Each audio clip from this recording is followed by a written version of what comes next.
Cinema മേഖലയിലെ ലൈംഗികാതിക്രമ പരാതികൾക്കായി തമിഴ്നാട്ടിലും committee. 2019 മുതൽ പ്രവർത്തിക്കുന്ന നടി രോഹിണി അധ്യക്ഷയായ കമ്മിറ്റി പരാതികൾ കേൾക്കും. സ്ത്രീകൾ പരാതിയുമായി മുന്നോട്ട് വരണമെന്നും ചാനലുകൾക്ക് മുന്നിലല്ല പരാതിയുമായി എത്തേണ്ടതെന്നും രോഹിണി പറഞ്ഞു.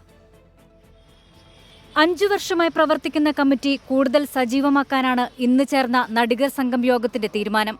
സമാനമായ പരാതികൾ നേരത്തെ സ്വീകരിക്കുകയും തീർപ്പാക്കുകയും ചെയ്തിട്ടുള്ള കമ്മിറ്റിയാണിത്. സ്ത്രീകൾ പരാതിയുമായി എത്തിയാൽ കൃത്യമായ നടപടികൾ ഉണ്ടാകും. അന്വേഷണത്തിൽ കുറ്റക്കാരെന്ന് കണ്ടാൽ അവരെ 5 വർഷത്തേക്ക് സിനിമയിൽ നിന്ന് വിലക്കും. പരിഹരിക്കാൻ അധികാരമുള്ളിടത്താണ് പരാതി പറയേണ്ടത്. ചാനലുകൾക്കോ പൊതുജനങ്ങൾക്കോ ഇത്തരം പരാതികളിൽ പരിഹാരം കാണാൻ കഴിയില്ല. നടികർ സംഘത്തിന് കീഴിലെ സമിതിയെ എപ്പോഴും സമീപിക്കാമെന്നും രോഹിണി. யாராவது ஒரு பெண் உங்க முன்னாடி பேசுறாங்கன்னா அதற்கான தீர்வு நீங்க கொடுக்கறீங்களா? இல்ல பொதுமக்களுக்கு தெரியப்படுத்தி பொதுமக்கள் ஏதாவது தீர்வு காண முடியுதா? இல்ல அது தீர்வு காண முடிகிற ஒரு சங்கமாக ஒரு அமைப்பாக நாங்க இருக்கோம். அதனால எங்க கிட்ட முதல்ல சொல்லுங்க. உங்களுடைய பிரச்சனையை தீர்க்கறதுக்கான இடத்துல நாங்க தான் இருக்கோம்.